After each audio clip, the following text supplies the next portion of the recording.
Assalamualaikum warahmatullahi wabarakatuh. Perkenalkan, nama saya Nisa Legina dari kelas Farmasi 2E 2019. Video ini untuk memenuhi tugas ujian akhir semester dari teori kimia kuantitatif. Nah, di sini saya akan sedikit memaparkan mengenai titrasi kompleksometri dan titrasi serimetri. Nah, untuk yang pertama ada titrasi kompleksometri, di mana pengertian dari titrasi kompleksometri ini adalah titrasi yang berdasarkan pembentukan senyawa kompleks antara kation dengan zat pembentuk kompleksnya. Di mana zat pembentuk kompleks dari titrasi kompleksometri ini ada dinatrium eta. Kemudian untuk prinsip titrasinya menggunakan larutan yang mengandung ion Ca2+ yang membentuk kompleks dengan eta sehingga kadarnya dapat diketahui. Nah, untuk pentiter dari titrasi kompleksometri ini ada yang menggunakan ETA, ada yang menggunakan EBT. Nah, di mana analitnya menggunakan kalsium dan magnesium. Kemudian untuk indikator kompleksometrinya ada 4, ada eriokrom black tea, kemudian ada kalsein, kemudian ada silyl-Lorentz, kemudian ada murexid. Nah, untuk metode titrasi kompleksometrinya ada 4. Yang pertama titrasi langsung, yang kedua titrasi kembali, yang ketiga titrasi substitusi, kemudian yang keempat ada titrasi tidak langsung. Di mana untuk yang pertama titrasi langsung itu di mana pada saat titrasi itu dilakukan sedikitnya 25 kation dengan menggunakan indikator logam dengan pH 9-10.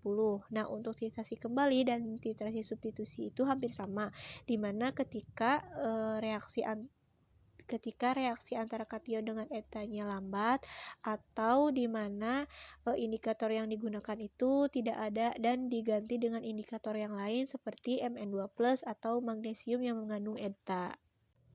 Kemudian yang keempat itu titrasi tidak langsung. Nah, di mana penentuan sulfat dengan penambahan larutan baku barium itu berlebih dan dititrasi kembali menggunakan eta. Nah, apa sih contoh aplikasi di bidang farmasi untuk titrasi kompleksometri ini? Ada yang dinamakan dengan uji kadar di solusi tablet kalsium laktat.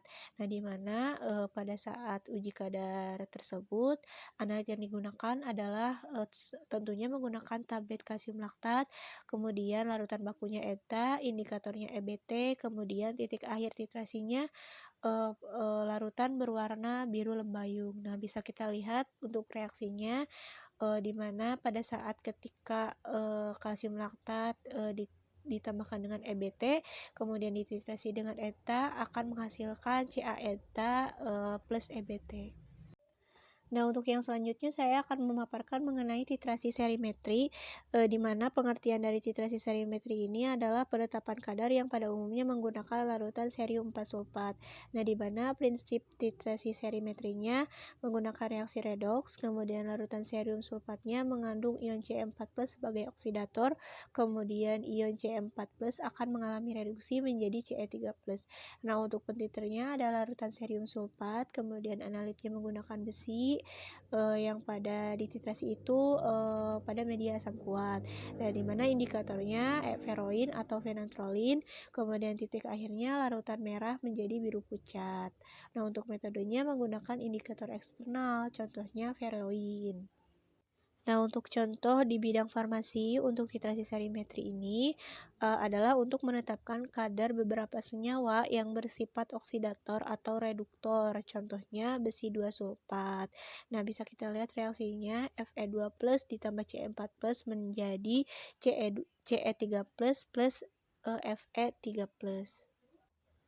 Nah, di sini ada tabel perbedaan titrasi kompleksometri dan titrasi serimetri, di mana yang telah tadi saya paparkan mengenai titrasi kompleksometri dan titrasi serimetri itu jelas berbeda dari definisi, zat pembentuk, prinsip titrasi, pentiter, analit, indikator, metode, sampai titik akhir titrasi itu jelas berbeda.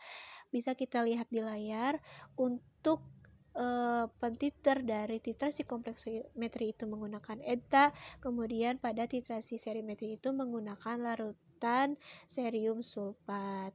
Nah, di mana untuk metodenya juga jelas berbeda, di mana untuk titrasi kompleksometri itu ada beberapa metode, tetapi untuk titrasi serimetri itu hanya satu, yaitu menggunakan metode titrasi langsung. Sekian pemaparan dari saya mengenai perbedaan titrasi kompleksometri dan titrasi serimetri. Mohon maaf apabila ada kesalahan ataupun kekurangan. Wassalamualaikum warahmatullahi wabarakatuh.